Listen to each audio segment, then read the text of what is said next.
I think what's quite incredible is actually the growth of the industry, and I think as Martin outlined, assets under management in Hong Kong in 2009, 680 billion sterling, a pretty significant sum, and a 45% growth in AUM since 2000. Singapore is about 535 billion, not far behind.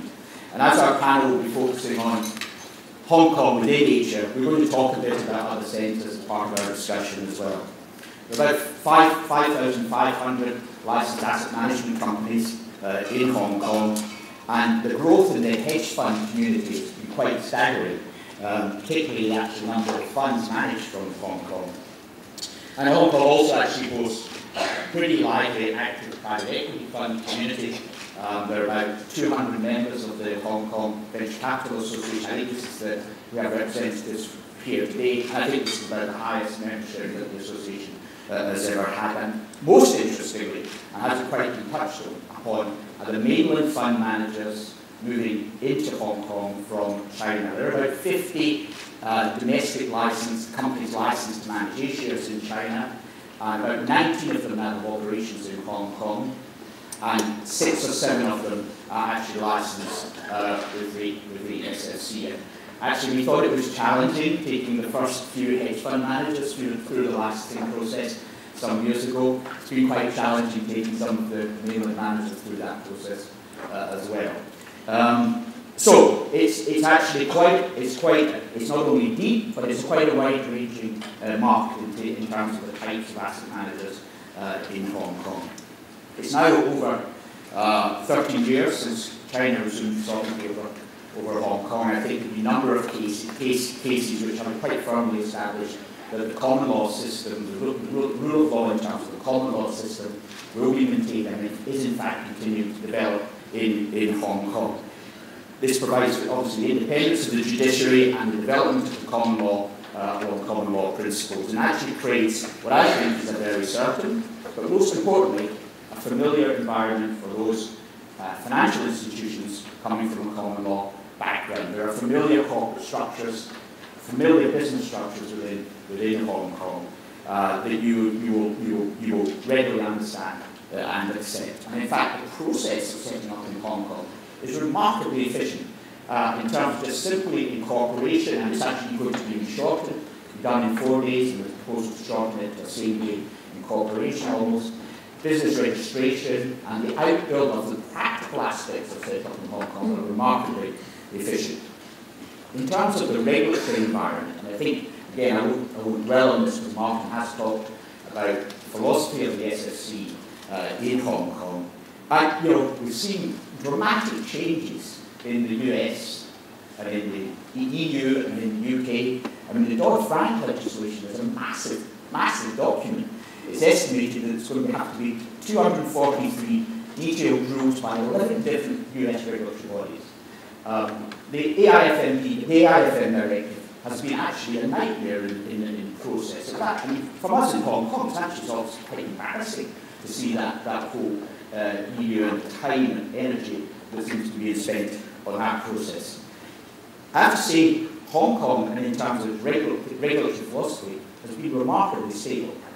And whilst the SFC does participate and is active in the international sphere, membership of IOSCO and actually heading up a number of committees, I mean, Hong Kong looks at things carefully and consults with the industry and is pragmatic in its approach to regulation.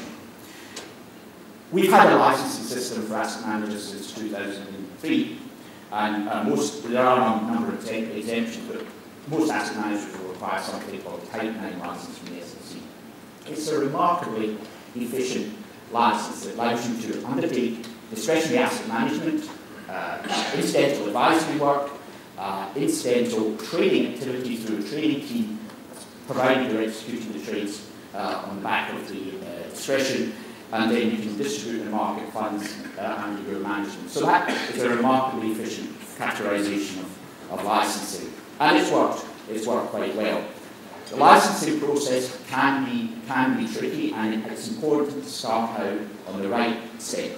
Plan it out properly, or to consult with the regulators, and to focus particularly on the individuals and responsible officers you want to be looking in Hong Kong, their competency and experience, which is critical.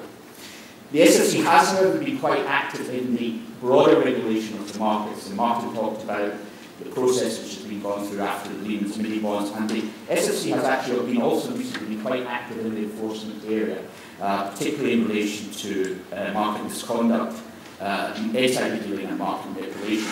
And there have actually been 14 successful prosecutions in this area, and 5 for insider dealing recently. So I actually think that this is a testament to the Hong Kong's regulatory environment, in the sense that the regulator is looking closely at market activity, market trading activity, as well as obviously monitoring the gateway and the licensing process. I'll just talk about tax, because I think it's important to really get an understanding of the framework, an incredibly simple and straightforward system in Hong Kong. Hong Kong has the overall lowest tax rates in Asia and one of the lowest in the world.